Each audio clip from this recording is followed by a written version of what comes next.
Hello again friends and Loyal Wolfpack members, Chaos Wolf here and welcome back to Elite Dangerous. Now, today we are going to go and have a look at outfitting your ship post 2.1. Because it was brought to my attention by Levitz that my old tutorial was somewhat out of date and I'd completely forgotten to go and update it after 2.1 hit. So that's what we're going to go and do now. Now, as you can see by the name in the background, we are at Jameson Memorial. Now, this is in Shinrata Deseret, otherwise known as Founders World. And the reason we're here is that this outfitting department here has absolutely everything. So, basically we can see everything. So, yep, that's great. But Chaos, I hear you cry. How do we get access to Jameson Memorial so we can have everything?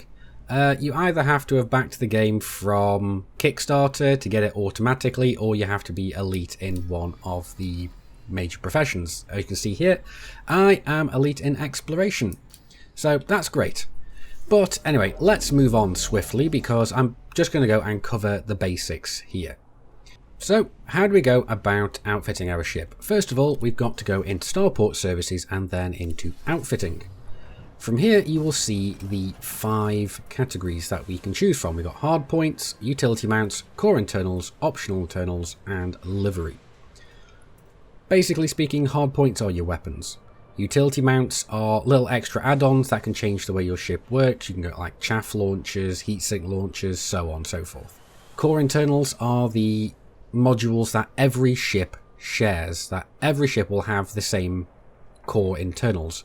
They won't be the same size, but they'll be the same amount of them, and they'll be the same types. Optional internals, these are going to vary from ship to ship. You can have more, you can have less, but you can put whatever you want in these ones. And livery, that's how we go about putting in bobbleheads, ship kits, decals and paint jobs and so on. So, pretty simple. So, first of all, let's go and have a look at the hardpoints. As you can see, by default, this Cobra Mark III has 2 pulse lasers, 2 1F pulse lasers. Now, what's the significance of the 1F? Number 1 means the size of the weapon, so that's size 1, or class 1. Now F is the rating, and that's basically the quality of the module.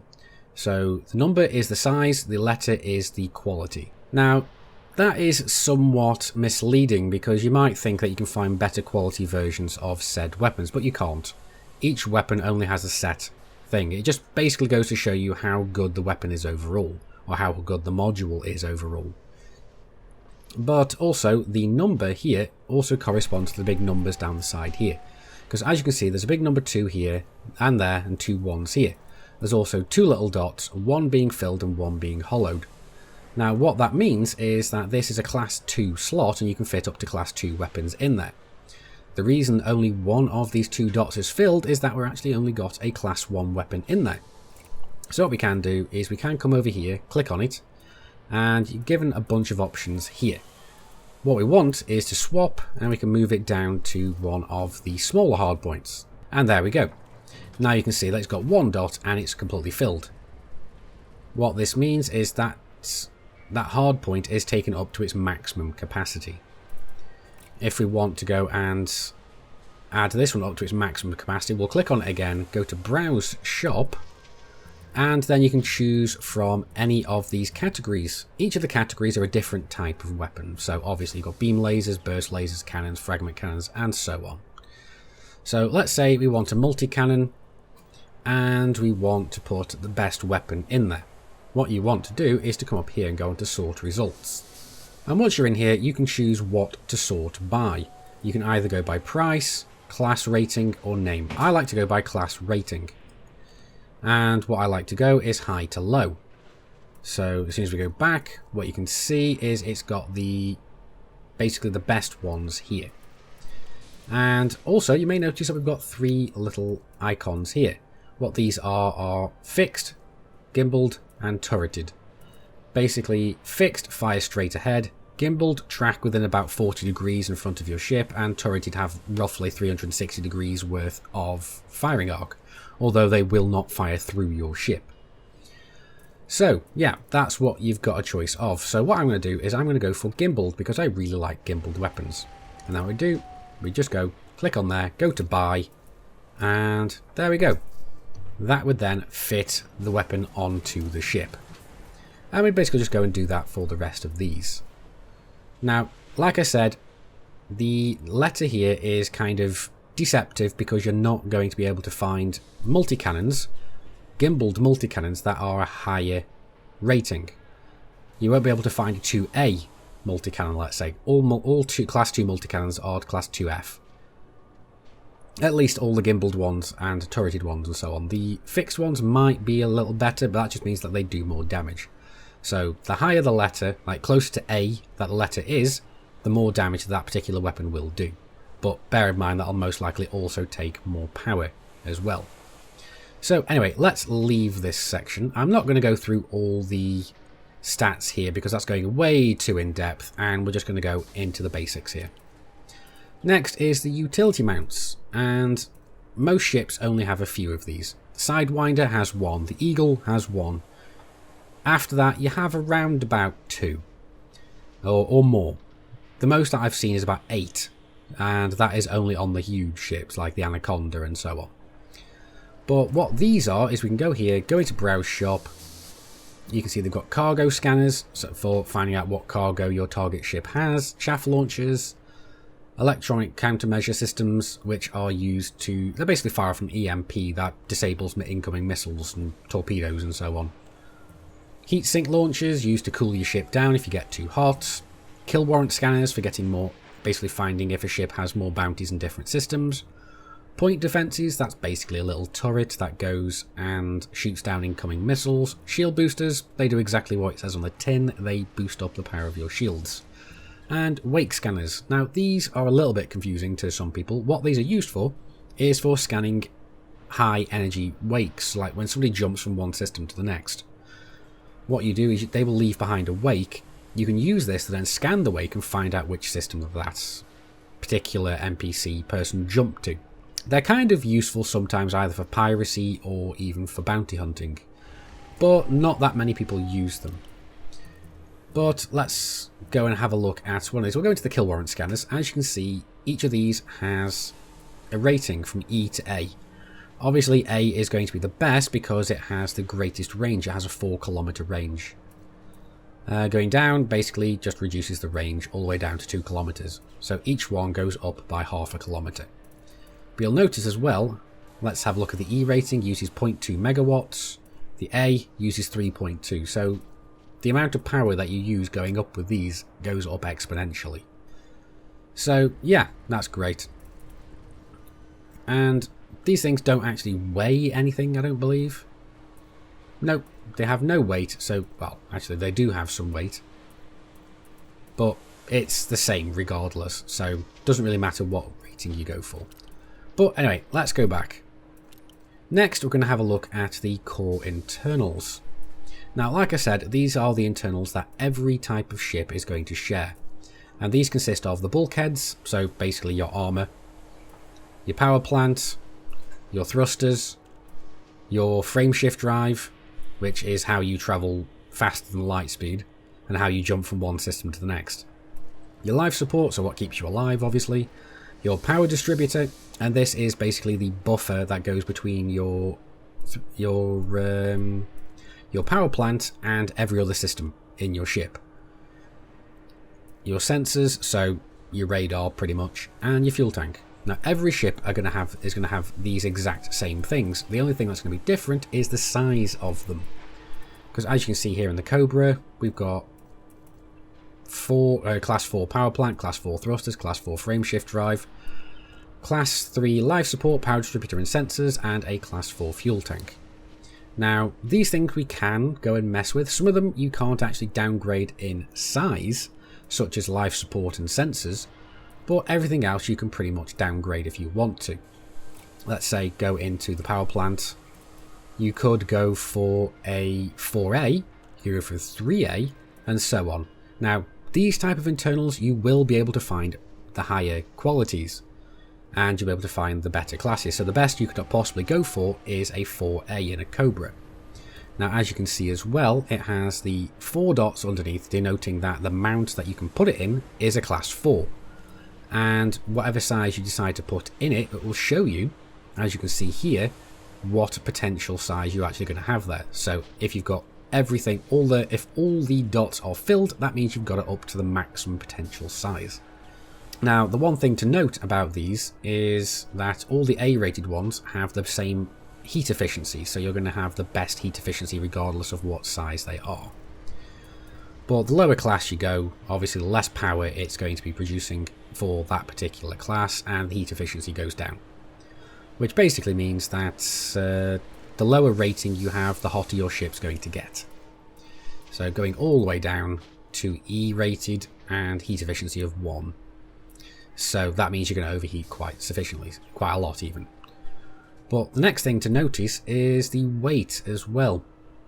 It doesn't really show you here, but what it is a lot of these, actually where is it? Mass, there we go, 1 ton there. What you'll notice is basically A-rated, C-rated and E-rated, so Alpha, Charlie, Echo, they all have the same weight. So they're not going to change how far your ship can jump. The Bravo and Delta, now they do have weight differences. B-rated or Bravo, they are very, very heavy.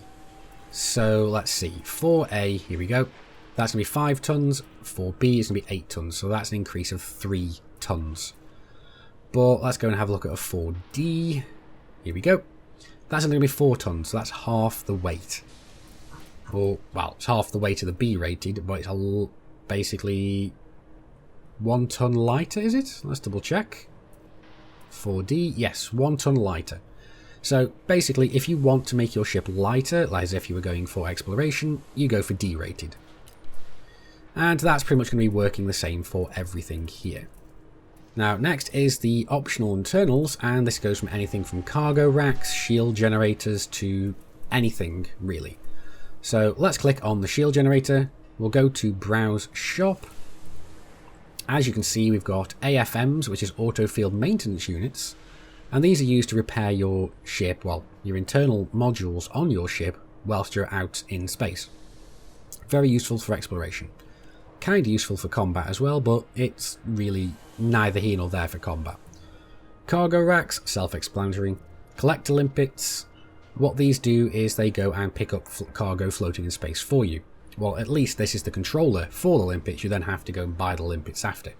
Docking computer is pretty much just an auto dock.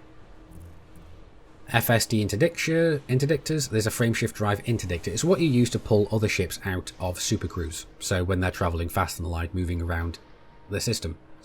It's what happens when you get pulled out by pirates or by the system authority. This is what they're using. Fuel scoops, these are used to scoop fuel from stars or suns. Stars is the more accurate thing, but these are used so that if you're going out exploring, you don't have to keep finding a place to go and refuel, because you can't out in the middle of nowhere. Fuel tanks, additional fuel tanks to add to your ship to increase your the maximum amount of fuel you can fit in your ship. Good for exploration, or if you're actually going to go and use fuel transfer limpets, which is the next thing here. Now what these do is they're kind of the opposite of collector limpets. They actually fire off, go to a target ship, and they'll actually transfer fuel from your ship to the target ship. So basically space AA. The next are hatchbreaker limpets. These go and pop open the cargo hatches of your target ship. So very good for pirates. Hull reinforcements. This is just extra armor that goes on your ship. Planetary vehicle bays. This is what you need for an SRV or a buggy so you can go driving around on a planet. Prospector limpets. These are used whilst mining, and you fire them off at floating asteroids and it will tell you what is in the asteroid. So you don't even have to shoot at it to find out what's in there. Refineries, they're also used in mining, and these are what refine the chunks that you blast off asteroids and turn them into usable ore. Now bear in mind, in order to go mining you'll need a mining laser, not just normal lasers, so just bear that in mind. Probably should have mentioned that in the weapons section, but I forgot. Shield cell bank. Now this has the same logo here as the same icon as the shield boosters, but these are kind of different. What these do is they are extra little batteries that are stored in your ship. When you activate them, they get pushed into your shield systems, and they recharge your shields very, very rapidly. So they're great for combat. Shield generator, obviously these are just the shield generators themselves. Stellar body scanners. Now these are basically discovery scanners. If you have one of these on your ship, you can go and discover and find new planets. So if you jump into a system, you can bind this to a fire button, pull the fire button, charge up the scanner goes off, you'll be able to see anything within range. Surface scanner. This is pretty much a upgrade to the stellar body scanners, but you'll need to have both. You can't just get this one. This by itself will do absolutely nothing. You need a stellar body scanner in order to make use of this. But what this will do is if you're actively scanning a planet, what will happen is you just look at it, target it, and you'll start scanning it. If you don't have one of these, you'll get the basic information, but if you do have this, it'll give you a lot more information and also allow you to get your name on it if it has not been previously discovered once you sell the data. But not only that, but since a recent patch, using one of these, this will also tell you what mineral makeup the planet has. So if it's a landable planet, it will tell you what materials are on there that you can get for the engineers and or synthesis. So they're actually very useful now, not just for exploration. But anyway, that's enough for the optional internals. The last bit I want to cover is the livery. Now going into the livery, we can actually go and filter again at the top. Well, the first one is paint jobs, and you can actually go and buy paint jobs from the Frontier store. You can get there by either clicking the link here or just going to the Frontier store. But if you go in, you can go to browse. If you have nothing that if you haven't bought anything, you can't actually see anything here. But I've got a bunch of skins available for my Cobra, so I can go and choose whichever one I wanted. So you go over, you hover over which one you want. Let's say we want Lafecon. This is a limited edition one, so there we go. That makes our ship look all the more nicer. Next is going to be decals. And if you're brand new to the game, you're not going to have anything in here either. But let's go and have a look.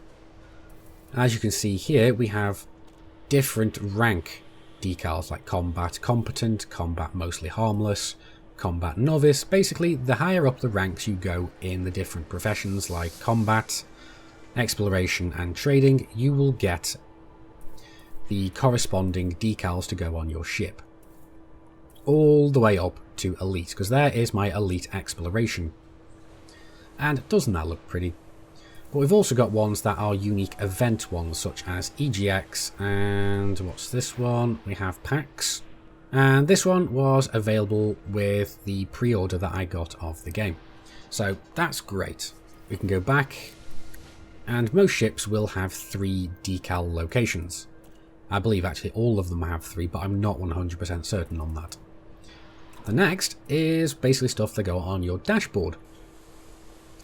Now, again, these are things that you go and buy from the Frontier store.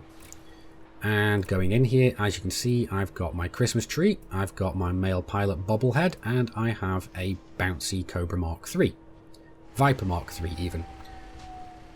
And you can basically just go and place these on the dashboard and they'll just bobble about. They're just nice little things to look at in your cockpit. And the last one is ship kits. And this is for like wings, spoilers, tails and bumpers. Again, these are available from the Frontier store. Currently, at time of recording, they're only available for the Eagle, the Cobra Mark III and the Sidewinder. And what they are is basically like spoilers such as yay. So you could have that, or I could go and put a couple of fins on there. Wings, let's have a look. Let's go for that one maybe. Yep, just extra additional little flappy wings popping out. Tail, let's have a look at this. Potentially make this look a bit more like a Cobra Mark IV.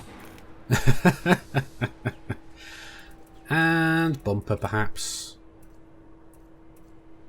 Let's go for that one. There we go. So it's basically just to make your ship look that little bit different. And we'll go back to here, and you'll be able to just see it all look very nice from there.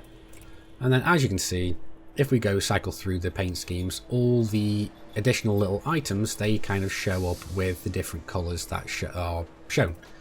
So it's quite nice. Very nice indeed. So anyway, that's pretty much everything you really need to know about outfitting your ship. The main next bits you need to pay attention to is your total power and retracted and deployed things here. But I do go and cover this in a different video, so I'm not going to go and cover that again here. But anyway, I do hope you've enjoyed this video and found it useful about where to find the different pieces for your ships. Not every outfitting section, not every ship will have everything in the outfitters. Some stations will have very little, whereas some stations will have almost everything. There's only one station that has absolutely everything, and that is Jameson Memorial here. There is a great website you can use to go and track down pieces that you will need, and that is EDDB. I'll put a link to it in the video description if I remember.